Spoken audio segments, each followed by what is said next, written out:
आप सभी का स्वागत है हमारे YouTube चैनल एक्सप्लेनर जर्क में। इस एपिसोड की शुरुआत वहीं से होती है जहां ये खत्म हुआ था। एक ही समय में वो उस समय उनका नेता था। वो एक प्यारी और कंस्पिक्यूअस लड़की में बदल गया क्योंकि वो भी एक मिस्टिक था और उसके पास ऐसी क्षमता थी और वो अनायास ही उनसे भाग गया। उसका स्किल टाइम खत्म हो गया और वो अपने ओरिजिनल अकाउंट में वापस आ गया और उसे विश्वास नहीं हुआ कि डकैती के दौरान वो एक मिस्टिक से मिल सकता है, यहाँ तक कि दो। उसे गुस्सा आया कि एल में इतने सारे मिस्टिक्स थे लेकिन फिर भी वे उसे पकड़ नहीं पाए। ऐसा लगता है कि उसने जल्दी ही तय कर लिया था कि वो पहले ही भाग चुका है और उसके लिए कुछ भी खतरे में नहीं है, क्योंकि जैसे ही उसने इसके बारे में सोचा उसका शरीर लकवाग्रस्त हो गया और सुई उसके बगल में खड़ा था, अपनी मैजिक सोर्ड को उसके सिर के ठीक बगल में पकड़े हुए था। मिस्टर ग्रीन सुई के कौशल से सरप्राइज थे कि उसने उसे इतनी जल्दी कैसे ढूंढा। सुई अपने काम से सेटिस्फाइड था और जैसा कि उसने कहा उसने इसे अपनी अच्छी मेमोरी की मदद से किया, जिसने उसे लुटेरों में से आखिरी को ढूंढने में मदद की।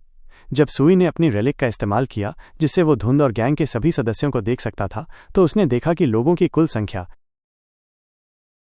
जिसमें हॉस्टेजेस और रॉबर्स शामिल थे, नहीं बदली, लेकिन एक लुटेरा गायब हो गया।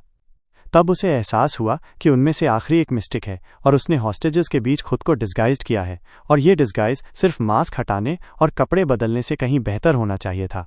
वो स्पष्ट रूप से अपनी एबिलिटीज के कारण एक अलग व्यक्ति में बदल गया था, और जब सूची एक हॉस्टेज था तो उसने इटर्नल फायर की मदद से हर लुटेरे पर एक विशेष मार्क छोड़ा था। इसलिए लोगों की संख्या और आखिरी लुटेरे के स्किल के बारे में जानकारी को ध्यान में रखते हुए वो उसे जल्दी से ढूंढने में कामयाब रहा। मिस्टर ग्रीन ने उसके तेज दिमाग और एबिलिटीज को नोटेड किया। सूची ने खुद को अच्छी तरह से दिखाया, लेकिन वे इस लुटेरे के साथ क्या करेंगे? लेकिन मिस्टर ग्रीन ने अपने सिर में पहले ही एक प्लान सोच लिया था और वो जानता था कि वे उसके साथ क्या करेंगे। उसने तुरंत अपनी पॉकेट में हाथ डाला और कुछ ब्लैक पेपर निकाला। उस पर क्या लिखा था? इस पेपर पर रिचुअल फॉर्मेशंस चित्रित थे जिनका कोई शुरुआती पॉइंट नहीं था, इसलिए उन्हें डेमोनिक रिचुअल्स माना जाता है। इसलिए मिस्टर ग्रीन तुरंत समझ गया कि ये लड़का बिल्कुल भी लुटेरा नहीं था, बल्कि एक साधारण सीक्रेट एजेंट था जो ब्लैक गेट जैसी ही एक ऑर्गेनाइजेशन के लिए काम करता था। मिस्टर ग्रीन ने तुरंत सुझाव दिया कि ये फेक रॉबर अपने ऑर्गेनाइजेशन के बारे में एक मीठी बात बताए ताकि वो अपने स्किल्स का उपयोग न करे, जो लुटेरे को स्पष्ट रूप से पसंद नहीं आएगा। बेशक क्रिमिनल ये बताना नहीं चाहता था कि वो कौन था और उसे यहाँ किसने भेजा था, ये उम्मीद की जानी थी। इसलिए मिस्टर ग्रीन को इस लड़के को शांत करने के लिए अपने स्किल्स का उपयोग करना होगा। ग्रीन ने अपने सामान्य तरीके से इस अवसर के लिए आवश्यक प्रिंसेस को समन करना शुरू कर दिया और इसके लिए एक प्रेयर पढ़ी। ये प्रिंसेस सुबह के सूरज की तरह थी जो उसके चेहरे के चारों ओर गर्मजोशी लाती थी और उसकी आत्मा को गर्म करती थी। वो फ्लफ की तरह सॉफ्ट थी और ग्रीन को उसे अपने साथ शामिल होने के लिए आमंत्रित करने में बहुत प्लेजर मिला। सूची इस मैडनेस को देख रहा था और उसे मिस्टर ग्रीन का एसेंस उतना पसंद नहीं आया जितना उसे पहली बार में आया था। उसने सोचा कि उसके पास ऐसी कितनी प्रिंसेसेस थीं, क्या उसके पास उनका पूरा ग्रुप था? और फिर अचानक कहीं से भी एक चार्मिंग वुमन रेड ड्रेस में, अपनी आंखों पर ब्लैक हैंडकचीफ के साथ और एक रियली सॉफ्ट डिमीनर के साथ, जैसा कि मिस्टर ग्रीन ने कहा था, प्रकट होने लगी। लुटेरा तुरंत समझ गया कि उसका बिजनेस खराब था और उसकी चुप्पी ज्यादा देर तक नहीं रहेगी। इस चार्मिंग वुमन ने तुरंत अपने एक्सपेल्स को लागू किया, जिसका नाम गोस्टली एग्जॉस्टिंग हिप्नोटिक मैनिपुलेशन था, जो हमेशा मालिक को अपने दुश्मन के सभी सीक्रेट सीखने में मदद करता है। मिस्टर ग्रीन ने वो छोटी बॉटल ली जो चार्मिंग वुमन ने उसे दी थी और उसे लुटेरे के सिर पर रख दिया, जिसने तुरंत इस रेलिक का असर महसूस किया। उसके बाद वो सो गया और ग्रीन ने जोर से एक प्रेयर कहना जारी रखा, जो इस रचिट के लिए पूरी सच्चाई बताने के लिए ऑब्लिगेटरी था, यानी कि वो इटर्नल स्लीप के स्पेल के तहत था, जो तब तक नहीं उठेगा जब तक वो ग्रीन के सभी सवालों का जवाब नहीं दे देता। ग्रीन ने एक सेकंड भी इंतजार नहीं किया और तुरंत अपना बिजनेस शुरू कर दिया और पहला सवाल पूछा कि वो वर्तमान में किस ऑर्गेनाइजेशन में है। वो आदमी ये भी नहीं समझ पा रहा था कि वो कहाँ था और उसकी कॉन्शियसनेस कहाँ चली गई थी। उसने ग्रीन के हर सवाल का जवाब दिया और उसके पहले सवाल का जवाब था द पायनियर चर्च। ग्रीन ने सवाल पूछना जारी रखा और अगला सवाल उनके लीडर और वे किन गॉड्स एंड स्पिरिट्स के साथ सहयोग करते हैं के बारे में था, लेकिन फिर कुछ गलत हो गया। लुटेरा मुश्किल से बात करना शुरू कर दिया और वो शब्द नहीं कह पाया जो ग्रीन उससे सुनना चाहता था। उसने गॉड्स एंड लीडर्स और इसी तरह कई बार दोहराया। ग्रीन समझ गया कि उसके साथ कुछ हो रहा था, सब कुछ प्लान के अनुसार नहीं चल रहा था। आमतौर पर हिप्नोसिस इस तरह से काम नहीं करती है और व्यक्ति लास्ट तक जवाब देता है, लेकिन इस बार कुछ गलत है और वो जारी नहीं रख सकता। लुटेरा बदतर और बदतर होता गया। वो अब स्थिर नहीं बैठ सकता था और बोल नहीं सकता था। उसका वेल बीइंग और बिहेवियर डिस्टर्ब्ड हो गया था और उसे कन्वल्शंस होने लगे थे जिन्हें रोका नहीं जा सकता था। ग्रीन और सुई को उससे इसकी उम्मीद नहीं थी और वे डर गए क्योंकि वे नहीं जानते थे कि उसके साथ क्या हो रहा था। क्या वो वास्तव में उनके कंट्रोल से बाहर निकल गया था और फिर उसने फिर से the revolution of the Pioneer school के बारे में बात करना शुरू कर दिया और कहा कि ये दुनिया में एवोल्यूशन लाएगा और वे निश्चित रूप से सफल होंगे। सूची ने उसकी आंखों को देखा, वे ब्लैकर एंड ब्लैकर होती गईं और उनमें से ब्लैक स्मोक निकलना शुरू हो गया जो इस आदमी को अंदर से खा रहा था। ये तब तक जारी रहा जब तक कि एक छोटा स्पिरिट उससे बाहर नहीं आया जिसने वास्तव में उसके शरीर को सफरिंग से मुक्त कर दिया और उसे नष्ट कर दिया। अंत में चिल्लाया कि द पायनियर चर्च हमेशा उनकी शैडो में रहेगा। ग्रीन इससे सरप्राइज था और उसे पता नहीं था कि क्या हुआ था, हालांकि उसने ये नहीं दिखाया। तो सुई ने उसे समझाया कि ये छोटे स्पिरिट्स द पायनियर चर्च का काम है जिसने हाल ही में पूरे शहर और उसके बाहर अपनी टेररिस्ट एक्टिविटीज़ को सक्रिय रूप से बढ़ावा देना शुरू कर दिया है, इसलिए उन्हें अगली बार उनसे सावधान रहने की ज़रूरत है। मिस्टर ग्रीन ने इस लुटेरे के बॉडी को देखा और समझा कि दुनिया में इतनी समस्याएं क्यों हैं। कोई आश्चर्य नहीं कि ब्लैक गेट की इस ब्रांच को वर्कर्स की इतनी ज़रूरत है। इस लुटेरे के डिस्ट्रक्शन के बाद उसकी रेलिक उससे बाहर निकली जिसकी मदद से वो दिखाई दिया और अलग अलग लोगों में बदल सकता था। और इतना ही नहीं, सुई इसे अपने मिस्टिक के शॉर्ट करियर में पहली बार देख रहा है, इसलिए उसके नए सीनियर फ्रेंड ने उसे समझाया कि जब रेलिक का मालिक मर जाता है तो वो शरीर से मुक्त हो जाता है और एक प्रकार के रीस्ट्रक्चरिंग के लिए तैयार होता है, यानी वो अपने इफेक्ट्स खो देता है और यूजलेस हो जाता है। लेकिन अगर उन्हें लंबे समय तक अनअटेंडेड छोड़ दिया जाता है तो वे अभी भी समस्याएं लाते हैं। वे रीइनकार्नेट होंगे और फिर से स्पिरिट्स और गोस्ट्स बन जाएंगे, इसलिए उन्हें तुरंत सील किया जाना चाहिए, जो ग्रीन ने किया। ग्रीन ने इस रेलिक को सील करने के बाद सूकी को चेतावनी दी कि जिन ट्रॉफीज का एक मास्टर होता है वे इतने सेफ नहीं होते हैं, इसलिए जब आप उन्हें अपने पोजेशन में रखते हैं तो आपको उन्हें बहुत सावधानी से संभालना होगा। इसलिए यदि आप इसका उपयोग नहीं करना चाहते हैं तो इसे शॉप में ट्रेड करना बेहतर है। जब वे इस रेलिक पर चर्चा कर रहे थे तो उन्हें पीछे से बुलाया गया। ऐसा लगता है कि ये पुलिस थी जिसने उन्हें लुटेरे के बॉडी के पास देखा और तुरंत हेल्प के लिए बुलाया। वे उनके पास आए और पूछने लगे कि वे यहाँ क्या कर रहे हैं और ज़मीन पर बेहोश पड़े आदमी के साथ क्या हुआ। सूची ने मामलों को अपने हाथों में लेने का फैसला किया और ऑफिसर से शांत होने और उन्हें अपना आइडेंटिटी कार्ड दिखाने का मौका देने के लिए कहा। मिस्टर ग्रीन को ये शहर अब पसंद नहीं था। उसने उन्हें वो सर्टिफिकेट दिखाया जो मिनिस्ट्री के ऑफिस द्वारा जारी किया गया था, यानी the secrets and secrets department. सुई ने समझाया कि उनका यहाँ अपना मिशन था जिसके लिए उनकी ओर से कुछ इंटरवेंशंस की आवश्यकता थी, लेकिन अब उन्होंने सब कुछ तय कर लिया है, इसलिए चिंता करने का कोई मतलब नहीं है। जब उन्होंने ऐसा सर्टिफिकेट देखा तो ऑफिसर शॉक्ड थे। उन्होंने कभी ऐसे डिपार्टमेंट के बारे में सुना भी नहीं था, लेकिन डॉक्यूमेंट्स ओरिजिनल लगते थे, यहाँ तक कि एक सील भी थी। सूची बहुत ग्रेटफुल था कि ब्लैक गेट ने उसे ऐसा सर्टिफिकेट दिया जिसने उसे बहुत अधिक अपॉर्चुनिटीज़ दी। इसलिए ऑफिसर्स ने यह भी सोचा कि सुई उनमें से एक था, इसलिए उन्होंने उन पर शक करना बंद कर दिया, लेकिन पूछने लगे कि इस आदमी के साथ क्या हुआ। सूची को यह बताना पड़ा कि यह आदमी रॉबर्स के गैंग में से एक था जिसने बैंक को लूटा था, लेकिन वो भागने में कामयाब रहा और जब उन्होंने उसे पाया तो वो पहले से ही ऐसी कंडीशन में था। ऑफिसर्स ने इस आदमी के साथ अपनी हेल्प की पेशकश पोलाइटली की। सुई ने मना नहीं किया। उन्होंने उससे वो सारी इन्फॉर्मेशन ले ली जो वे चाहते थे, यहाँ तक कि थोड़ा और भी, इसलिए उन्हें ऑफिसर्स को बॉडी देने में कोई आपत्ति नहीं थी। सुई और ग्रीन मुड़े और अपने बिजनेस के साथ आगे बढ़े और सुई ने अंत में उन्हें एक गुड डे की विशेष दी और उन्हें याद दिलाया कि वे एक ही टीम में थे। ऑफिसर्स बहुत सेटिस्फाइड थे। ग्रीन पूरी तरह से सेटिस्फाइड नहीं था क्योंकि वो पुलिस को बॉडी नहीं देना चाहता था, लेकिन उसे यकीन था कि मामले के दौरान वे समझेंगे कि एक मिसिंग है, इसलिए उन्हें करना पड़ा, यहाँ तक कि ब्लैक गेट भी इस मामले में हेल्प नहीं करेगा। इसका कोई रास्ता नहीं है। ब्लैक गेट के पास वो पावर नहीं है, लेकिन सौभाग्य से उन्होंने जगह और बॉडी की कुछ पिक्चर्स लीं और इसके अलावा उन्होंने रेलिक की पावर को रिस्टोर किया, इसलिए उन्होंने वो किया जो वे कर सकते थे। मिस्टर एंडरसन बस चुपचाप टी पीने और अपने न्यूज़पेपर का आनंद लेने वाला था जब उसने अचानक एक तेज़ नॉइज़ सुनी और महसूस किया कि उसे आज ऐसा करने की अनुमति नहीं दी जाएगी। ये सुई था जिसने तुरंत थ्रेशोल्ड से देर से आने के लिए अपॉलोजाइज़ किया। सच तो ये है कि रास्ते में एक एक्सीडेंट हो गया था, इसलिए उसे देर हो गई। एंडरसन ने डिले पर शांत प्रतिक्रिया दी क्योंकि वो पहले ही जानता था कि उस बैंक में क्या हुआ था। तो सुई ने कॉन्वर्सेशन जारी रखी और कहा कि वो एक ऐसे आदमी से मिला जो वास्तव में आपसे मिलना चाहता था। मिस्टर एंडरसन ने अनुमान लगाया कि वो कौन हो सकता है, लेकिन फिर भी सूची से पूछा कि वो कौन था, और उसी मोमेंट ग्रीन मिस्टर एंडरसन के ऑफिस में एंटर हुआ, जो अपने पुराने दोस्त एंडरसन को देखकर बहुत खुश था। एंडरसन ने भी अपनी इमोशंस को नहीं छिपाया और उसे देखकर बहुत खुश था और कहा कि ग्रीन अभी भी एक गुड एक्टर है, वो हमेशा सीन्स अरेंज करता है। ग्रीन ने एंडरसन को ये कहकर जवाब दिया कि वो एक बेनेवलेंट सिटीजन है जो वही करने के लिए तैयार है जो सही है और जिसकी ज़रूरत है, एंडरसन के विपरीत जो बस अपने ऑफिस में बैठता है, कॉफ़ी पीता है और अपना न्यूज़पेपर पढ़ता है। एंडरसन ने उसकी राय से फंडामेंटली डिसएग्रीड किया। उसकी राय में न्यूज़पेपर पढ़ना केवल हॉट ब्लैक टी पीने के साथ होना चाहिए। ग्रीन ने पूछा कि अब ब्लैक गेट ब्रांच में बॉस कौन है, एल में, जिसका जवाब उसे मिस्टर एंडरसन से मिला, एडवाइज़र एलिस। ग्रीन बहुत प्लीज नहीं था, लेकिन वो सैड भी नहीं था। उसने सुई की भी प्रेस की और एंडरसन को बताया कि उसका स्टूडेंट बहुत अच्छा है, वो सिचुएशंस में काम है, उसकी मेमोरी अच्छी है और क्विक रिएक्शन है, उसे बस मिस्टर एक्स बनाना सीखना बाकी है। एंडरसन ने जवाब दिया कि उसने कुछ भी नया नहीं सुना। सूची वास्तव में एक अच्छा स्टूडेंट था जिसने बहुत कॉन्शियसली एंड वेल पढ़ाई की, लेकिन फिर भी कुछ करेक्शंस करने की ज़रूरत थी। अपनी पढ़ाई में ग्रीन ने सुई को सलाह दी कि वो स्पिरिट्स के साथ लड़ाई में कैसे बिहेव करना है, ये सिखाए ताकि वो बहुत लंबे समय तक जीवित रह सके, और इस फ्रेज के बाद वो एलिस के एडवाइज़र से बात करने चला गया। मिस्टर एंडरसन ने तुरंत वो बुक निकाली जो सूची ने ब्लैक गेट डिपार्टमेंट से रिक्वेस्ट की थी। इस बुक पर सील किंगडम सिस्टम का प्रतिनिधित्व करती थी, जो किंगडम सिस्टम के सभी रिचुअल्स में पाया जाता है। इस मार्क को ओरिजिन मार्क के रूप में भी जाना जाता है, जिसका उपयोग ये निर्धारित करने के लिए किया जा सकता है कि एक निश्चित व्यक्ति किस सिस्टम से है।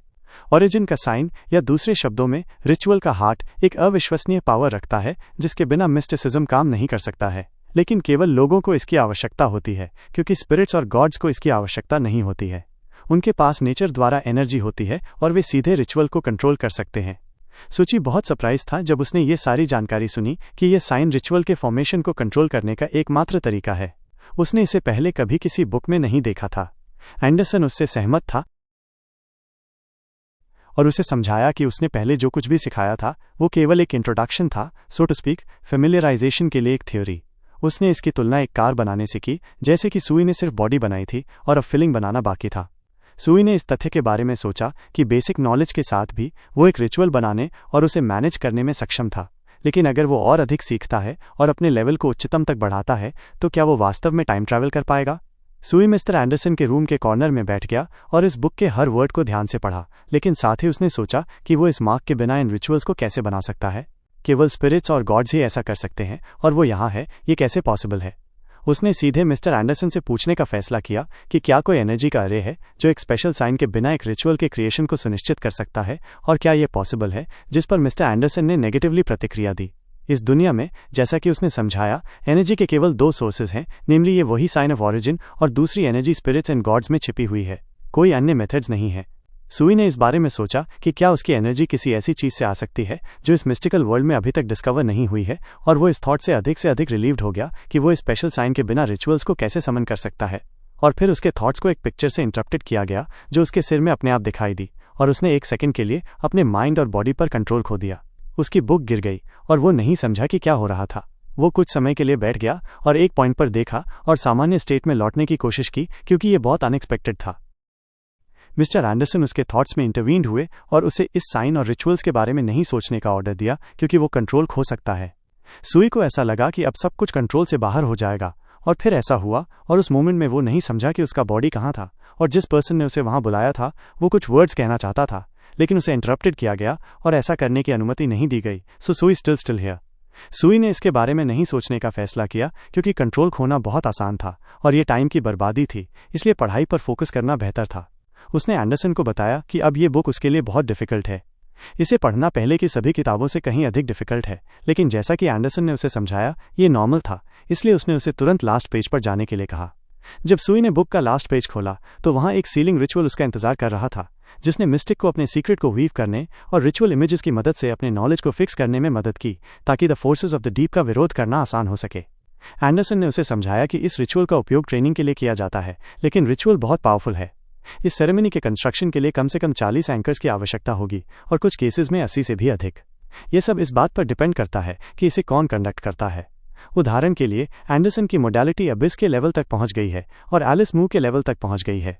मिस्टर एंडरसन ने सुई को समझाया कि मोडालिटी मिस्टिक के लिए एक प्रोटेक्टिव नेट की तरह है। ये आमतौर पर मिस्टिक से बहुत गहरा होता है, इसलिए इसे अनप्लान्ड इमर्जन के मामले में मिस्टिक की रक्षा के लिए डिजाइन किया गया है। फिर उसने मिस्टिक्स की मोडालिटी की एवरेज डेप्थ के बारे में बात करना जारी रखा, जो आमतौर पर अबिस के लेवल पर होता है, लेकिन एक मोह लेवल भी होता है। इसलिए एलिस जैसे 100 से अधिक मिस्टिक्स ज्ञात नहीं हैं जो ऐसे लेवल तक पहुंचे हैं। इसके अलावा 30 से अधिक मिस्टिक्स नहीं हैं जो गुटेनबर्ग लेवल तक पहुंचे हैं। सुई ने एंडरसन से पूछा कि क्या इस ग्रिड को उसी डेप्थ पर रखना अधिक लॉजिकल नहीं होगा जहां मिस्टिक स्थित है। उसने समझाया कि अधिकांश लोग मोडालिटी की डेप्थ को न केवल कंट्रोल के नुकसान को रोकने के लिए बढ़ाते हैं, बल्कि गेट ऑफ ट्रूथ को खोजने के लिए भी बढ़ाते हैं, ताकि डीपर सीक्रेट्स को देखा जा सके। वे डीप में जाने के लिए अपनी पूरी कोशिश करेंगे, और उनमें नई मोडालिटीज और एंकर्स जोड़ने से उन्हें अपने माइंड्स को नहीं खोने और सब कुछ कंट्रोल में रखने का अपॉर्चुनिटी मिलता है। काउंसलर एलिस उदाहरण के लिए उन लोगों में से एक है जिसका मोटो ग्रिड 10 सालों से मोहो लेयर में स्टेबली है और 10 सालों से नहीं बदला है। वो डीप सी की मॉस लेयर में डाइव करने की कोशिश कर रही है, लेकिन वो ऐसा नहीं कर सकती है। सुई सरप्राइज था जब उसने ये नंबर सुना, क्योंकि ये बहुत लंबा है। प्रॉब्लम और फैक्ट ये था कि एंकर लाइंस और मोडालिटीज़ को आर्टिफिशियली बढ़ाया जा सकता है, लेकिन सी की डेप्थ्स एक ऐसी जगह नहीं है जहां आप सिंपली डाइव कर सकते हैं। पिछले 100 सालों में ज्ञात अकल्ट सर्कल्स में कोई भी नहीं मिला जो सी की डेप्थ्स में मुंह लेयर तक पहुंच सके, और फिर सूची को एहसास हुआ कि वो पहले ही इस पॉइंट पर पहुंच चुका था जिसके पास कोई भी 100 सालों में करीब भी नहीं आ सका। वो पहला निकला जिसने ऐसा किया, लेकिन क्या वो इसे बता सकता है? एंडरसन ने कहा कि चूंकि एंकर्स ऑर्डर का प्रतिनिधित्व करते हैं और deep sea chaos and disorder है, सब कुछ आपके टैलेंट पर डिपेंड करता है, और कुछ लोग सी की डेप्थ्स में लंबे समय तक रहते हैं जबकि अन्य जल्दी से डूब जाते हैं। उदाहरण के लिए 2 सेंचुरीज पहले एक ब्रिलियंट मिस्टिक था जो अविश्वसनीय नंबर ऑफ मीटर्स डूब गया। सुई किसी ऐसे व्यक्ति के बारे में है जिसकी स्टोरी उसकी स्टोरी के समान है, इसलिए वो और भी क्यूरियस हो गया और इस पर्सन के बारे में और पूछना चाहता था। एंडरसन ने कहा कि ये मिस्टिक 10 मीटर्स डाइव करता था, जो नॉर्म से 10 गुना अधिक है। सुई अविश्वसनीय रूप से सरप्राइज था। पहले उसने सोचा कि ये एक जोक था और एंडरसन जोक कर रहा था। 10 मीटर्स? यह सुई की तुलना में बहुत लिटिल है। मिस्टर एंडरसन ने उस मिस्टिक को समाप्त कर दिया। उसका मानना था कि यह बहुत तेज था और उस पर्सन के पास एक बहुत बड़ा टैलेंट था जो वो भी रखना चाहेगा, लेकिन सुई ने ऐसा नहीं सोचा क्योंकि उसे रियल वर्ल्ड में डिस्ट्रॉय किया जा सकता था और डेप्थ्स में वो कंट्रोल खो देगा और हमेशा के लिए पेरिश हो जाएगा। उसने एंडरसन को समाप्त कर दिया क्योंकि वो इतना फ्री है। फिर सुई को इसमें इंटरेस्ट हो गया कि इस मिस्टिक के साथ क्या हुआ, वो कहाँ डिसअपियर हो गया। एंडरसन का आंसर शॉर्ट था, इस मिस्टिक ने कंट्रोल खो दिया। इस आंसर के बाद सुई को इस मिस्टिक के टैलेंट पर डाउट हुआ। हर दिन वो एक एम के लिए डाइव करता है और कंट्रोल नहीं खोता है, और यहाँ ये एक पिटिफुल 10 मीटर है, लेकिन ये बहुत बैड था क्योंकि वो एक दिन में मुंह लेयर पर हो सकता है और उसे क्या करने की आवश्यकता है। सुई ने पूछा कि मुंह लेयर पर मिस्टिक्स क्यों नहीं थे, लेकिन एंडरसन ने अश्योर्ड किया कि थे, लेकिन उनमें से अधिकांश सिंपली सर्वाइव नहीं कर पाए।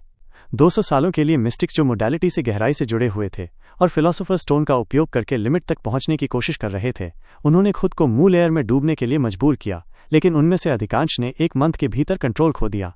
कुछ गायब हो गए और गोस्ट्स एंड स्पिरिट्स में बदल गए, अन्य गॉड्स में, लेकिन अधिकांश 10 हॉरर्स एंड मैडनेस में गायब हो गए और केवल कुछ ही सर्वाइव कर पाए। सूची ने सोचा कि कितने कूल मिस्टिक्स ने कंट्रोल खो दिया और उसके पास लगभग 18,000 डेथ्स थीं, और उसने सीक्रेट्स को वीव करना और मोडालिटी का अध्ययन करना शुरू भी नहीं किया था। इसने उसे विश्वास से परे डरा दिया। सुई ने अपनी सारी शक्ति को अपनी फिस्ट में इकट्ठा करने और फाइट जारी रखने का फैसला किया। अगर वो जीनियस खुद को रोक नहीं सका और कंट्रोल खो दिया तो इसका कोई मतलब नहीं था। उसने ये भी समझा कि उसके एंकर्स बहुत अनस्टेबल थे, और अगर उसने मिस्टर एंडरसन से हेल्प मांगी तो वो अपना सीक्रेट रिवील कर देगा और संभवतः कंट्रोल खो देगा और अधिक स्पिरिट्स को अट्रैक्ट करेगा, जो वो स्पष्ट रूप से नहीं चाहता था।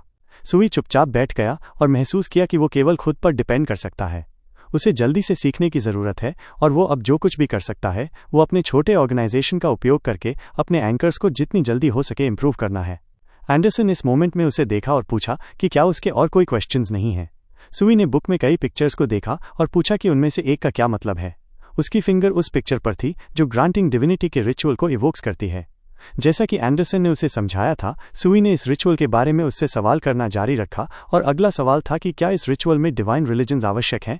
एंडरसन ने जवाब दिया कि यही वो है जो इंश्राइनिंग रिचुअल को इतना स्पेशल बनाता है। डिविनिटी प्रदान करने के लिए प्रत्येक लेवल को एक डिवाइन ऑब्जेक्ट की आवश्यकता होती है, और आप जितने चाहें उतने डिवाइन ऑब्जेक्ट्स चुन सकते हैं, लेकिन जब इस रिचुअल में एक डिवाइन रिलिक रखा जाता है तो आप इसके साथ क्लोज कॉन्टैक्ट में आते हैं और आप इसके प्रीवियस मास्टर के समान हो सकते हैं। वो तुम्हारी कीमत पर भी विकास करेगा। फिर एंडरसन ने एक घूंट चाय ली और जोड़ा, अगर तुम्हें यकीन नहीं है कि तुम पिछले मालिक की तरह होगे तो बेहतर है कि इस रेलिक को न चुनो। बेहतर है कि तुम उसे चुनो जो तुम्हारे लिए वास्तव में इंपॉर्टेंट होगा। उसी कुरियर ने पिछली बार पार्सल डिलीवर किया था और वो फिर से बहुत तेज था। जब एंडरसन ने पैकेज को अपने हाथों में लिया तो वो तुरंत समझ गया कि वो अपने हाथों में क्या पकड़े हुए है और इसे यहाँ डिलीवर करना कितना डिफिकल्ट जॉब था। इसलिए उसने इस गाय का बहुत धन्यवाद किया। इस गाय के जाने के बाद सुई ने पूछा कि क्या ये कुरियर्स मिस्टिक्स थे, क्योंकि पिछली बार जब उसने उसे देखा था तो उसके कपड़ों पर एक स्पेशल बैज था जो केवल मिस्टिक्स के पास होता है। एंडरसन ने कुरियर्स के बारे में उसकी थियरी की पुष्टि की। उनकी कंपनी ऑकल्ट बिजनेस में काफ़ी फेमस है। इसका उपयोग अब लगभग हर कोई करता है। अब ये रिव्यू करने का टाइम था कि उसे क्या डिलीवर किया गया था। इस छोटे बॉक्स में वही टूल्स थे जिनमें टी एंजल्स को स्टोर करने के लिए स्पेशल सेटिंग्स थीं।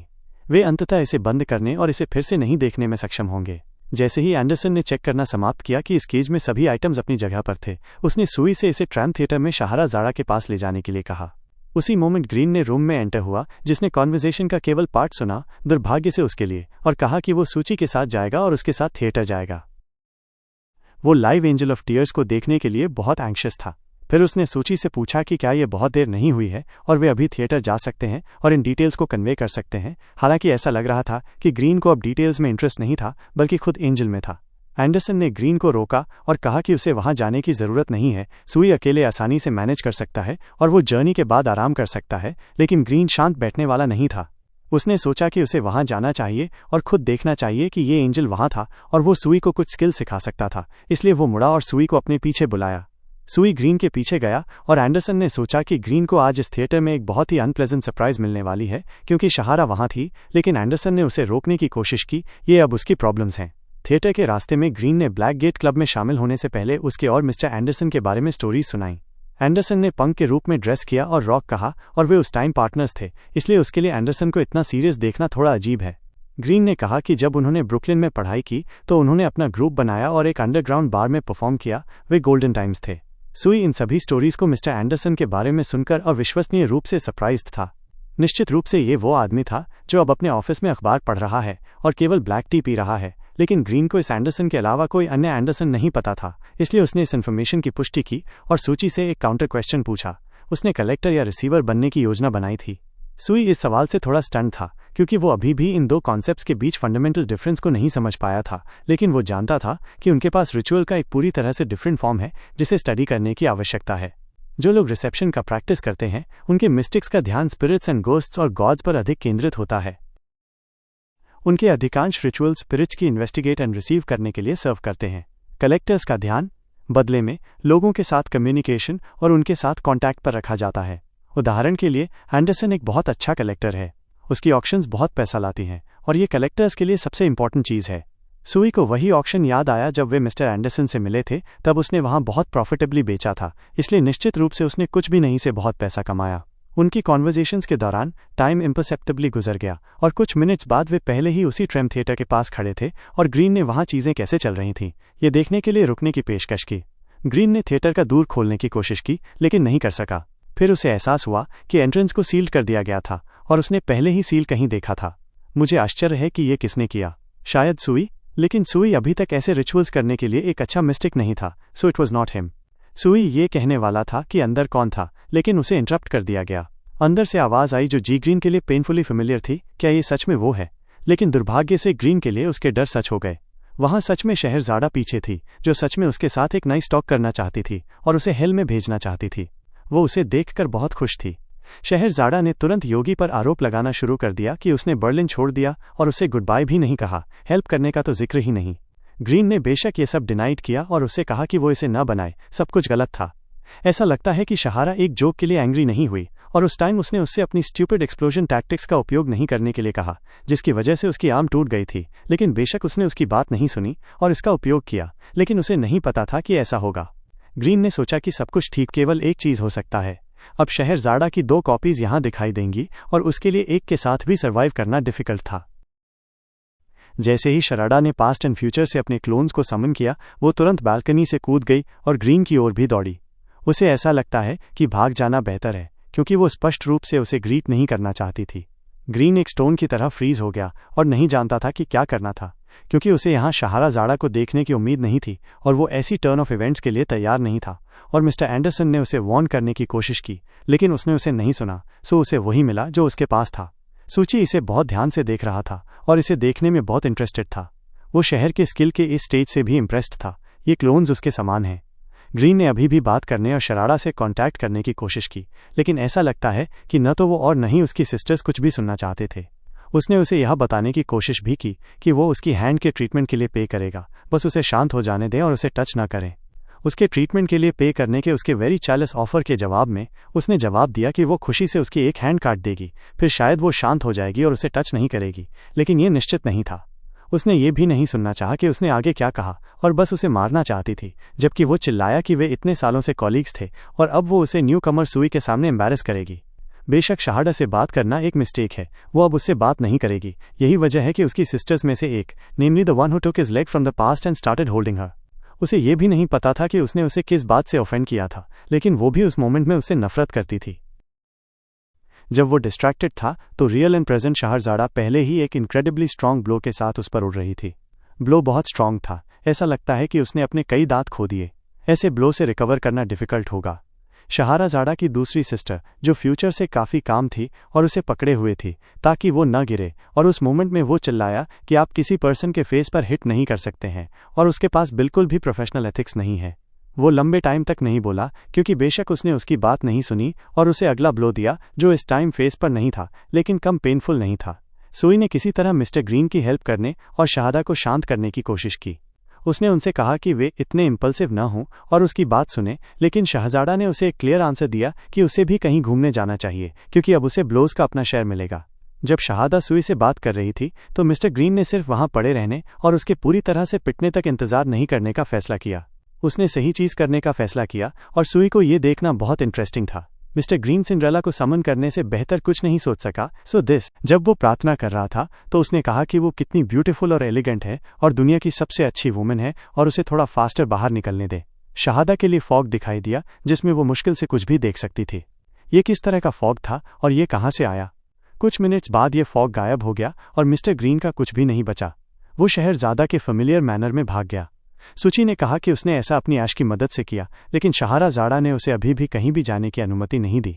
इसलिए उसने एक मैजिक कारपेट को समन करने का फैसला किया जिसकी हेल्प से वो उसे आसानी से ढूंढ लेगी।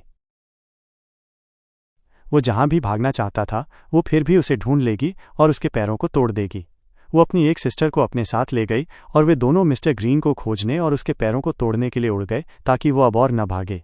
नतीजतन सुई एंजल के लिए इन डिटेल्स के साथ अकेला खड़ा था और उसे नहीं पता था कि उनके साथ आगे क्या करना है, क्योंकि उसे नहीं पता कि उनका उपयोग कैसे करना है। पहले वो थिएटर में जाना चाहता था और वहां उनका इंतजार करना चाहता था, लेकिन उसे एहसास हुआ कि सबसे पहले वहां का एंट्रेंस शहर सील से सील्ड था, और दूसरी बात, अगर वो वहां जाता भी है तो एंजल ऑफ टीयर्स, जिससे वो नहीं मिलना चाहता था, वहां उसका इंतजार कर रहा होगा। यहां उसने अनएक्सपेक्टेडली पीछे से आने वाली एक वॉइस सुनी। वहां एक वुमन खड़ी थी जो उसे देख रही थी। वो फ्यूचर से शहादा थी। वो 10 सालों में ऐसी होगी। सुई को विश्वास नहीं हुआ।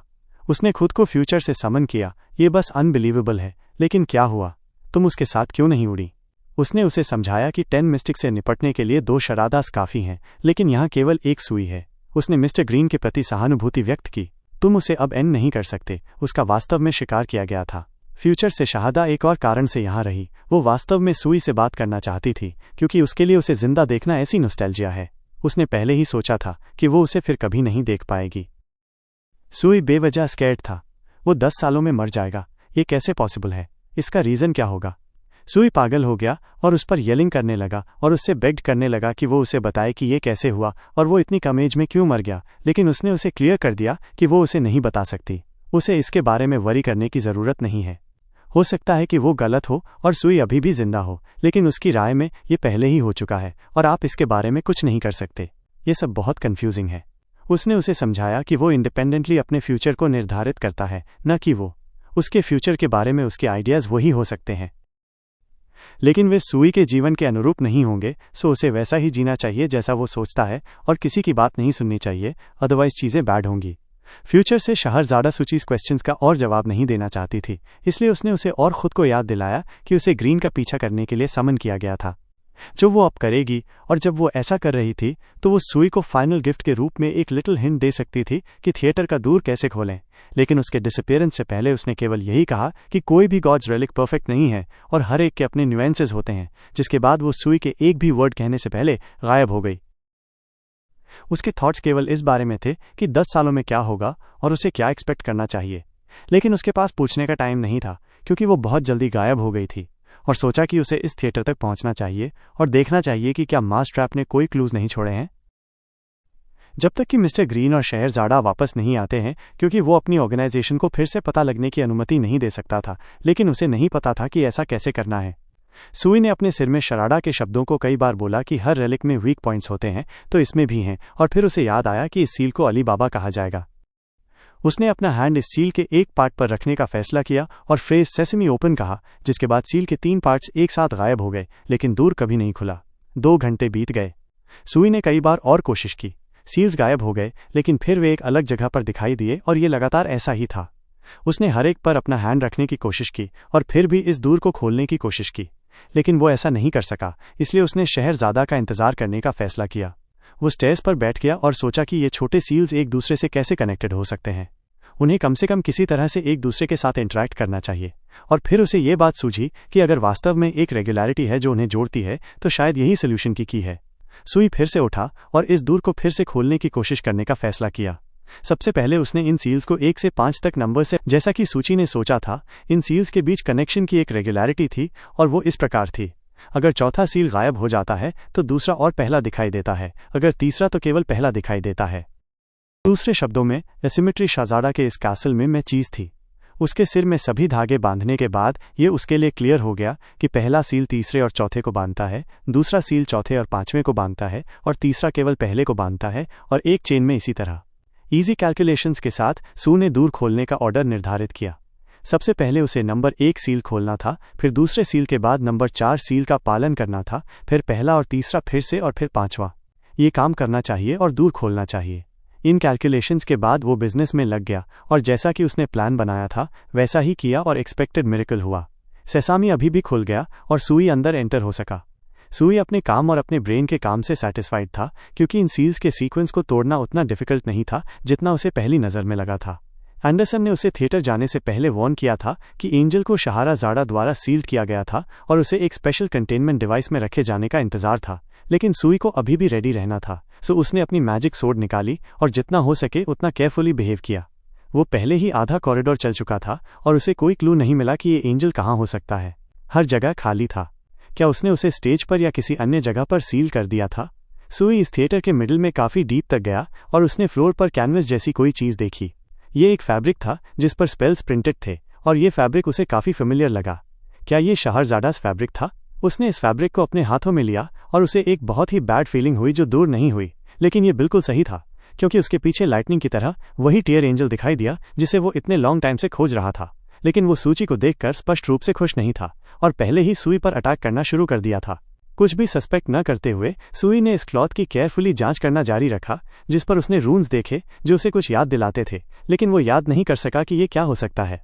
उसके थॉट्स को फिर से किसी स्ट्रेंज साउंड ने इंटरप्ट कर दिया, जिसने उसे सोचने से रोक दिया। सो वो ये सुनिश्चित करने के लिए मुड़ा कि वहाँ कुछ भी नहीं था, लेकिन दुर्भाग्य से उसके लिए एक एंजल ऑफ टीयर्स पहले ही उसके ऊपर खड़ा था, जो पहले ही उस पर अटैक करने के लिए रेडी था। और ऐसा लगता है कि उसकी आंखों में सीधे देखना भी हेल्प नहीं करेगा और एंजल फिर भी अपना अटैक करेगा। द एंजल ऑफ टीयर्स ने अपना पावरफुल ब्लो दिया, जिससे प्रॉबेबली सूची का कुछ भी नहीं बचा था। ब्लो इतना पावरफुल था कि रूफ भी ढहने लगी, लेकिन सूची बहुत लकी था। उसकी मैजिक सोर्ड, जिसे उसने इस थिएटर में एंटर होते ही तैयार किया था, ने अनिवार्य रूप से उसकी जान बचाई और उसे एंजल के हाथों मरने से रोक दिया। सुई लेट गया और जितना हो सके उतना एंजल के ब्लो को रिस्ट्रेंट किया और इस क्रीचर के एसेंस के बारे में सोचा। ये एक स्पिरिट या गॉड है या ये उनके रूल्स में बिल्कुल भी शामिल नहीं है। ऐसे ब्लो को होल्ड बैक करना बहुत डिफिकल्ट था। सुई की स्ट्रेंथ धीरे धीरे कम हो रही थी। उसने सोचा कि इस एंजल को सील्ड कर दिया गया था और वो डेंजरस नहीं था, लेकिन जैसा कि पता चला ऐसा नहीं था। क्या वो बाहर निकलने में कामयाब रहा या शायद उसने एक कॉपी बनाई? सूची स्ट्रेंथ लगभग खत्म हो गई थी और वो अब इस भारी हैंड को होल्ड नहीं कर सकता था। सो उसे जल्दी से ये पता लगाना पड़ा कि क्या करना है। और उस मोमेंट में उसे याद आया कि मिस्टर एंडरसन ने उसे क्या बताया था कि अगर वो इस मॉन्स्टर की आंखों में सीधे देखता है तो वो नहीं हिलेगा और एक नई स्ट्रैटेजी का आविष्कार करने का अपॉर्चुनिटी होगा। सुई अब खड़ा था और उसे देख रहा था ताकि वो न हिले। यह अच्छा था कि वो समय पर अपनी स्वॉर्ड से उसे ब्लॉक करने में सक्षम था, लेकिन उसे आगे क्या करना चाहिए? सुई को इस मॉन्स्टर को लगातार अपने फील्ड ऑफ विजन में रखना चाहिए, ब्लिंक किए बिना भी, और यदि पॉसिबल हो तो एक बार में थोड़ा पीछे हटे। सुई की आंखों में बहुत पानी आने लगा। वो ब्लिंक किए बिना लंबे टाइम तक होल्ड ऑन नहीं कर सका, सो उसे फिर से कुछ सोचना पड़ा ताकि उसकी आंखें रेस्ट कर सकें। आइडिया उसके सिर में जल्दी से आया। उसने एक आंख बंद करने और दूसरे से देखने का फैसला किया, सो उसे एक आंख को रेस्ट करने का अपॉर्चुनिटी मिलेगा जबकि दूसरा देख रहा था। अब तक वो नहीं जानता था कि ये मॉन्स्टर ओरिजिनल था या एक कॉपी था, सो उसे बेहद केयरफुल रहना पड़ा। हालांकि अगर ये एक कॉपी निकला तो सुई को प्रॉबेबली कोई हेल्प नहीं मिलेगी। उसके पास 4 आंखें नहीं हैं।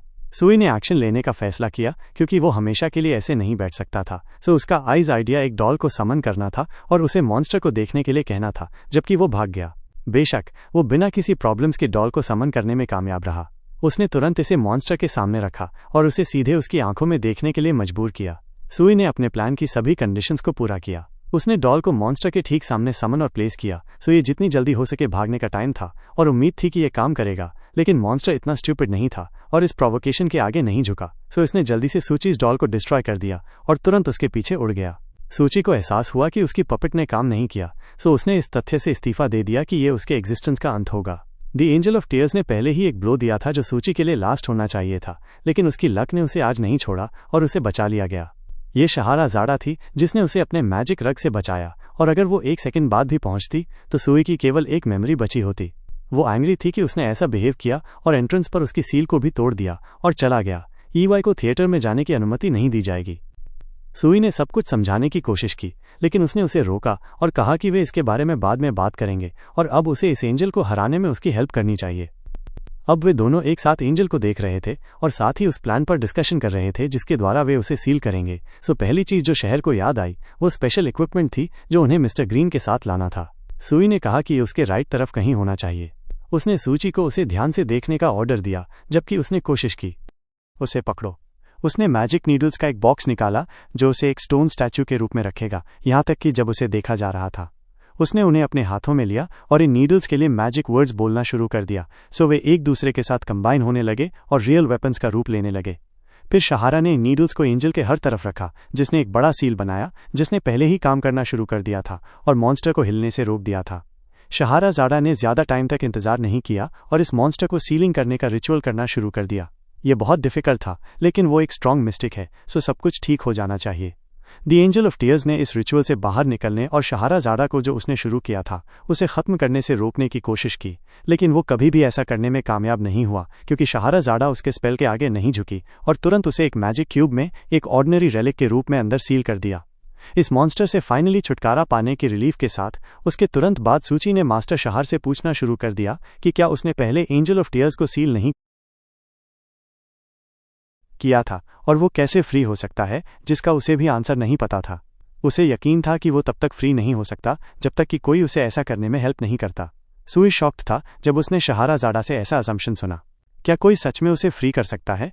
सुई ने उसे बताया कि जब वो थिएटर में एंटर हुआ तो उसकी आंखें तुरंत उन क्लॉथ पर पड़ीं जिन पर रून्स थे जिन्हें मॉन्स्टर से पहले ही हटा दिया गया था। शहाराज़ाड़ा ने सोचा कि जब उसने सूची को अलीबाबा सील को फाड़ते हुए महसूस किया तो वो तुरंत थिएटर में लौट आई और उसी मोमेंट कोई आया और एंजल ऑफ टीयर्स को रिलीज कर दिया और उसे ये भी पता नहीं चला कि वो कौन था। फिर शहरजादा ने सुई को कुछ इंटरेस्टिंग दिखाने का फैसला किया। वो एक क्यूब पकड़े हुए था जिसमें एक सील्ड एंजल था और उसके पीछे पीछे चल रहा था। उसने उसे बताना शुरू किया कि जब उसने इस जगह को एक्सप्लोर किया तो उसे कई अनएक्सपेक्टेड डिस्कवरीज मिली। उदाहरण के लिए ये टेलीपोर्टेशन रिचुअल जो एंजल में टीयर्स लाया होगा, इसके अलावा उसके चारों ओर बहुत सारे माउस ट्रैक्स थे।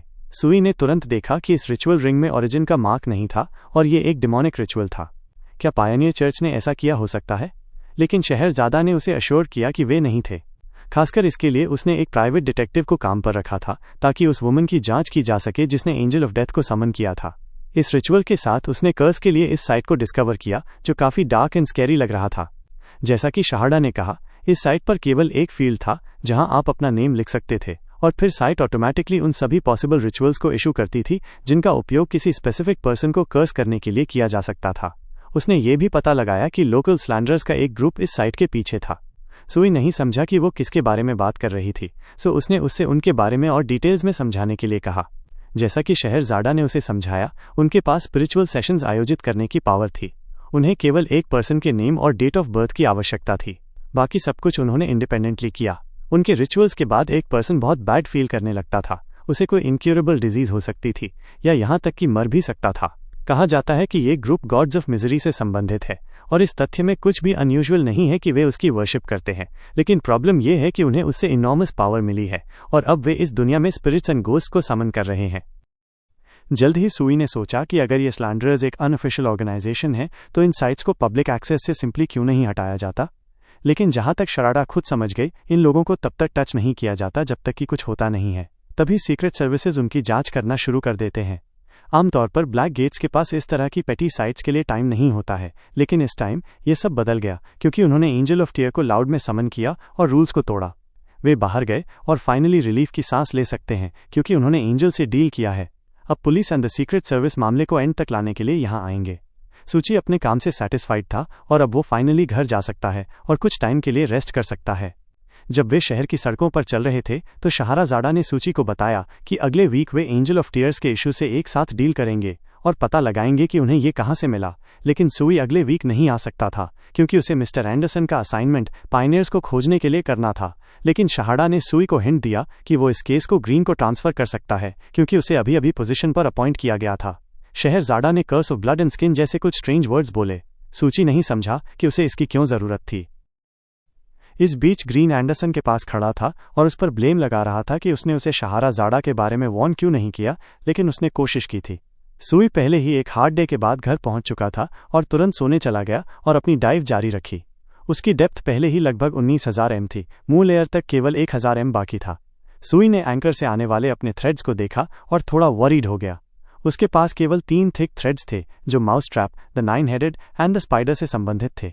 उसके पास कुछ थिन थ्रेड्स भी थे, लेकिन बस यही सब था। इन जनरल उसके पास 20 मॉड्यूल्स थे और ऐसी डेप्थ पर एंकरिंग रिचुअल के लिए कम से कम 40 की आवश्यकता होती है। इस रेट पर उसे मिस्टर एंडरसन और सभी मास्टर्स को अपने ग्रुप और वो क्या करता है इसके बारे में बताना होगा ताकि वे कम से कम किसी तरह से उसकी हेल्प कर सकें। लेकिन सुई को अचानक ये बात सूझी कि अगर वो सील ऑफ ऑरिजिन के बिना अपने ग्रुप के लिए रिचुअल्स को मैनेज कर सकता है तो वह इंश्राइनिंग रिचुअल को भी मैनेज कर सकता है, जब तक कि वो ये रिवील नहीं करता कि वो किस सिस्टम से संबंधित है। अगली मॉर्निंग सूची एक हार्ड नाइट के बाद उठा क्योंकि वो रिचुअल पर काम कर रहा था और केवल आधा फिनिश किया था। उसे अभी भी सभी रिमेनिंग एंकर लाइंस का उपयोग करने की आवश्यकता थी। सुई ने मिस्टर एंडरसन के ऑफिस में आने और उससे बात करने का फैसला किया, लेकिन जब उसने हेडक्वार्टर्स में एंटर किया तो उसे एहसास हुआ कि वहां कोई नहीं था, न तो मिस्टर एंडरसन और न ही एलिस। हैटर भी नहीं था। वे सब कहाँ गए? ये सुई के लिए काफ़ी स्ट्रेंज था, लेकिन उसने मोमेंट को लूज न करने और ये देखने का फैसला किया कि क्या मिस्टर एंडरसन के पास anchors and knowledge of strength या कुछ इसी तरह की कोई बुक थी। लेकिन दुर्भाग्य से उसके लिए उन अधिकांश बुक साइकोलॉजी, फिलॉसफी और उनमें से आधी ऑटोबायोग्राफी के बारे में थी। क्या सभी मिस्टिक्स को अपने बारे में बुक्स लिखना पसंद है? सूची ने हार नहीं मानी और फिर भी मोह लेया के बारे में एक बुक मिली जिसमें उसे काफ़ी इंटरेस्ट था, खासकर अब। और जब उसने इस बुक को खोला तो वो और भी सरप्राइज था क्योंकि ये हैंड से लिखी गई थी। ये किसी के आउटलाइन की तरह अधिक था।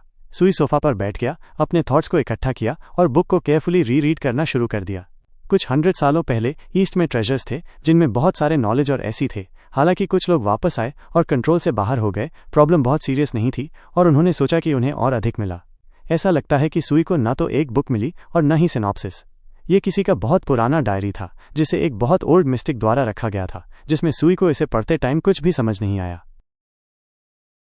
यहाँ सुई इस डायरी में उस चैप्टर तक पहुंचा जहां ऑथर बताता है कि वो मूल लेयर को पास करने जा रहा है और उसके पास रिचुअल के लिए 30,000 मोडालिटीज़ हैं और उसे उम्मीद है कि उसके पास इनफ होगा। सुई मोडालिटीज़ की ऐसी नंबर से और इस बात से अविश्वसनीय रूप से सरप्राइज था कि एक पर्सन अभी भी वरी करता है कि वो ऐसे रिसोर्सेज के साथ भी इस लेयर को पास नहीं कर सकता है। ये देखना इंटरेस्टिंग है कि वो क्या मैनेज कर पाया। ऑथर ने बहुत क्लियरली लिखा कि वो वापस जाना चाहता है क्योंकि मुंह इस लेयर में बहुत डेंजरस है और उसे वरी है कि उसे जल्द ही ढूंढ लिया जाएगा। बुक ने ऑथर की टेरेबल इवेंट्स को डिस्क्राइब किया जो इस लेयर पर था। वो अपना हेड उठाने से भी डरता था कि कहीं वे उसे देख ना लें, लेकिन वो किसके बारे में लिख रहा है, वे कौन है? सुई ने अंत तक पढ़ा जहां ऑथर ने लिखा कि वो जल्द ही मर जाएगा और इसे दोहराता रहा। फिर उन्होंने उसे ढूंढ लिया और ये क्लियर था कि आगे क्या हुआ। सुई ने बुक बंद कर दी और कहा कि उसने अपना माइंड खो दिया था। वो बैठ गया और सोचा कि जिस ऑथर ने ये बुक लिखी वो मूल लेयर में केवल 3 वीक्स तक रहा और पागल हो गया, लेकिन उसके पास ऐसे ह्यूज रिसोर्सेज थे। सूची का तो जिक्र ही नहीं। उसके मूअर में एंटर होने के बाद मेंटल लोड इनकेस हो जाएगा और सुई को हर दिन हैवी लोड्स को एंड्योर करना होगा। सूची ने डीप सी में डाइव करने और डेप्थ को फिर से चेक करने का फैसला किया। उसे सच में उम्मीद थी कि वो अभी तक मूल लेयर में एंटर नहीं हुआ था, और जब उसने अपनी आंखें खोलीं तो उसने एक डेप्थ देखी जो मूल लेयर से केवल 1 मीटर शॉर्ट थी।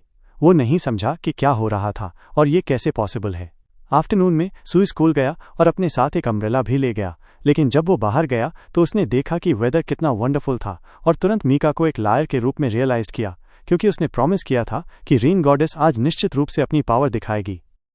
हालांकि शूशू दिखाई दिया ताकि सुई चुनने के लिए कहा, लेकिन ये चुनने के लिए कि उसका दोस्त कौन है और उसकी टीम किस तरह की है।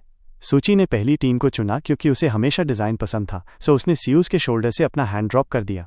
अनएक्सपेक्टेडली कॉन्वर्जेशन को एक बहुत ही स्केरी डार्क क्लाउड ने इंटरप्टेड कर दिया जो इस शहर में हैवी डाउनपोर लाता हुआ लगता है। सूची इस न्यूज़ से बहुत खुश था क्योंकि मून ने अभी भी अपना प्रॉमिस पूरा किया और सिर्फ मनी के साथ भाग नहीं गई। अब सुई को बस स्पिरिट गर्ल का वेट करना है और उसके साथ घर जाना है।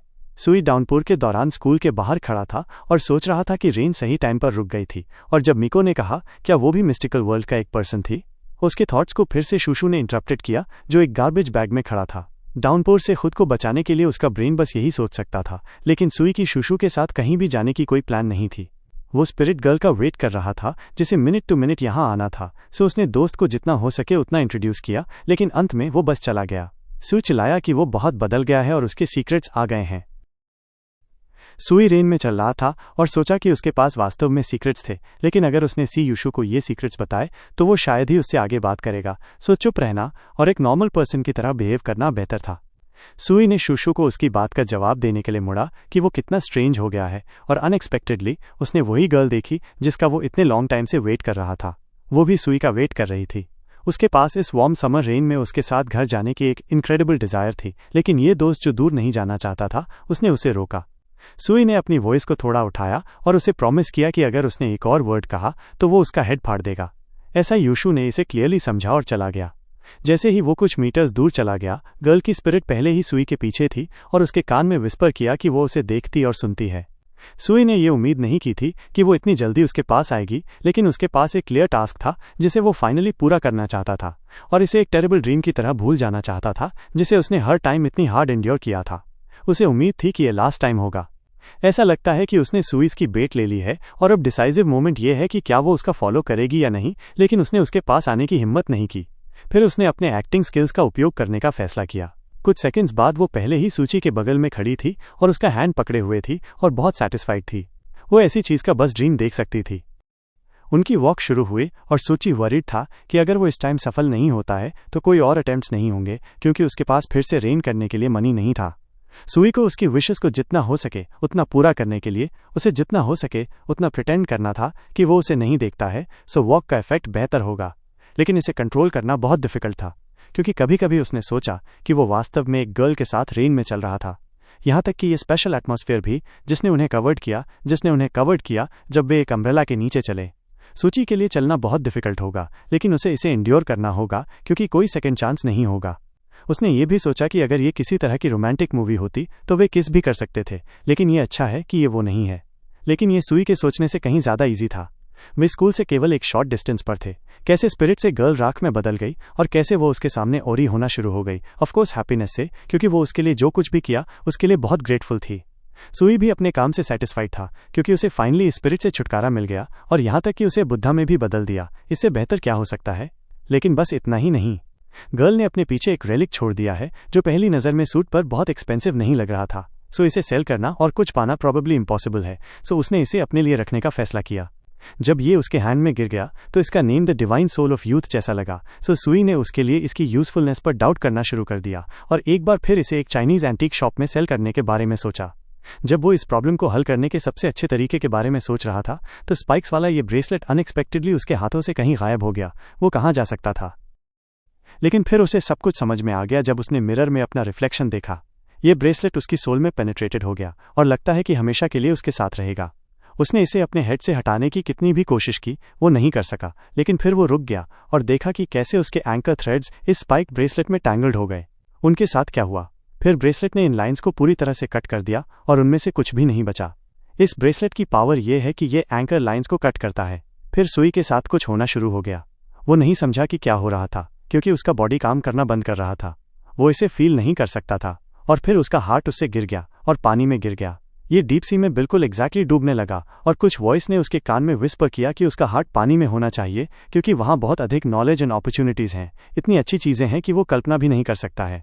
सुई अनएक्सपेक्टेडली एक दिन में दूसरी बार डीप सी में प्लंजिंग हो गया और इनक्रेडिबल फोर्स के साथ डूबने लगा, और ऐसा लगता है कि उसने पहले भी ऐसी इमोशंस का अनुभव किया था। सो हेडक्वार्टर्स में उसके पास पहले से ही ये इमोशंस थे जब एलिस ने उसे इसके थ्रू जाने के लिए मजबूर किया। ऐसा लगता है कि वो वास्तव में अपने बॉडी पर कंट्रोल खोना शुरू कर रहा है। सुई कंट्रोल से बाहर होता रहा। वो अब सांस नहीं ले सकता था और उसकी कॉन्शियसनेस धीरे धीरे शटडाउन होने लगी और उसका माइंड पूरी तरह से काम करना बंद कर दिया। ऐसा लगता है कि वो कंट्रोल खो देगा और हमेशा के लिए अंडर वाटर रहेगा। एकमात्र चीज जिसके बारे में वो सोच सकता था वो ये थी कि पिछली बार जब ऐसा हुआ था तो उसे द काउंसलर एलिस ने बचाया था, जिसने उसे पानी के नीचे से बाहर निकाला था, और इस टाइम उसे क्या करना चाहिए जब वो यहाँ नहीं है। उसके क्लोथ्स उससे उड़ने लगे क्योंकि उसका बॉडी डिफॉर्म होने लगा और एक हॉरिबल पिक्चर में बदल गया। सुई को नहीं पता था कि वो इसके बारे में क्या कर सकता है। साइड से कुछ वॉइस ने उसके कान में विस्पर किया कि सुई को नीचे ले जाओ, क्योंकि यहाँ बहुत सारे नॉलेज एंड सीक्रेट्स हैं जो उसे निश्चित रूप से पसंद आएंगे, उसका वेट कर रहे हैं। फिर सुई अगर उसे अभी भी ऐसा कहा जा सकता है तो एक रेड लाइट देखी और सोचा कि ये ब्लैक गेट से आई हेल्प थी। सो उसने एक सेकंड के लिए नहीं सोचा और इस लाइट की डायरेक्शन में तैर गया। वो इनक्रेडिबल स्पीड के साथ डाइव्ड हुआ और अपनी आंखों में इस फायर तक लगभग पहुंच गया। ये पहले ही जल रहा था और सुई पहले ही बहुत करीब था, लेकिन ये बिल्कुल भी हेल्प नहीं थी।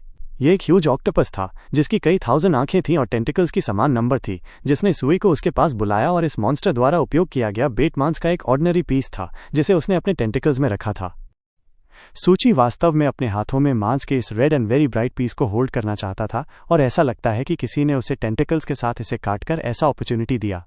नेक्स्ट सूची ने सुना कि कैसे एक पूरी तरह से डिफरेंट वॉइस जो बहुत अधिक प्लेजेंट थी उसे बुलाना शुरू कर दिया और उसे इस डेप्थ से बाहर खींच लिया जिसमें वो था। वो इस टेरिबल ड्रीम से उठा और बस अपने स्कूल के पास रेन में स्कैर्ड बैठा था और मुश्किल से खुद को खड़ा होने के लिए मजबूर किया। सूची कुछ टाइम के लिए फ्लोर पर बैठा रहा और खुद को अश्योर्ड किया कि वो अब स्कूल के पास है और वो अभी भी ठीक है। वो ऑर्डिनरी वर्ल्ड में वापस आ गया था। टेंटिकल्स और मांस का पीस रियल लाइफ में वास्तव में वहां नहीं है। वे सी की डेप्थ से आए थे जैसे पहले मास्टर का बॉडी। क्या ऑक्टोपस स्टैचू उन जायंट टेंटिकल से संबंधित हो सकता है जो कंट्रोल के पहले नुकसान पर थे? उसने फिर से अपना रिफ्लेक्शन देखा और पाया कि उसकी एकमात्र एंकर लाइंस अभी भी इंटैक्ट थीं और सब कुछ ठीक था, लेकिन वे अचानक काम करना क्यों बंद कर दी थीं? किसी भी केस में वो समझ गया कि उसकी न्यू रेलिक बहुत डेंजरस थी और वो नहीं जान सकता था कि अगली बार ये कब काम करेगी, क्योंकि ऐसा लगता है कि ये एक जोक के लिए एंकर लाइंस को कट करती है। ये हेड पर एक स्लो एक्टिंग बॉम्ब की तरह है जिसे कंट्रोल नहीं किया जा सकता है। यही वजह है कि सुई ने ब्लैकगेट क्लब में जाने का फैसला किया, जहां वे उसे सलाह नहीं दे सकते हैं लेकिन इमरजेंसी में वे उसे बचा सकते हैं। इस कांस्टेंट डाउनपोर की वजह से सुई को फन के लिए सिक नहीं लग रहा था, सो मिस्टर एंडरसन ने उसे बेहतर फील कराने और अधिक कोल्ड न होने के लिए एक हैंडकरचीफ और हॉट टी का एक कप दिया। सुई ने अभी भी मिस्टर एंडरसन को अपनी न्यू रेलिक के बारे में सब कुछ बताने का फैसला किया जो उसे स्पिरिट गर्ल्स ड्रीम को पूरा करने के परिणाम स्वरूप मिला था। सो एंडरसन ने एक बार फिर उससे क्वेश्चन किया कि क्या ये न्यू रेलिक वास्तव में कंट्रोल से परे है और उसे बहुत सारी ट्रबल पैदा कर रहा है, जिसका सुई ने कॉन्फिडेंटली यस में आंसर दिया। एंडरसन ने सुझाव दिया कि वो अपने बाइंडिंग रिचुअल में इस न्यू रेलिक को जोड़ने की कोशिश करे ताकि उनके बीच बॉन्ड को सीमेंट किया जा सके और इसे उपयोग करने में अधिक मैनेजेबल बनाने में हेल्प मिल सके। सुई इस मेथड के बारे में श्योर नहीं था, लेकिन जैसा कि मिस्टर एंडरसन ने कहा उसके पास कोई अन्य चॉइस नहीं था, क्योंकि उदाहरण के लिए उसने अपने लाइफ में ऐसा केस कभी नहीं मिला था, सो वो सुई की हेल्प नहीं कर सका। सुई को इस प्रॉब्लम से खुद ही डील करना पड़ा। उसने अपनी डाइव के बारे में भी थोड़ी और डिटेल्स में बताने का फैसला किया, लेकिन इसकी डेप्थ का जिक्र नहीं किया। सो सुई ने सिंपली उस स्टोन मॉन्यूमेंट को डिस्क्राइब किया जो उसने देखा था और पूछा कि क्या एंडरसन जानता था कि वो क्या था। उसने बदले में सूची से इस स्टोन मॉन्यूमेंट को ड्रॉ करने के लिए कहा और फिर शायद वो उसे कुछ बताएगा। सुई ने उसे तुरंत वार्न किया।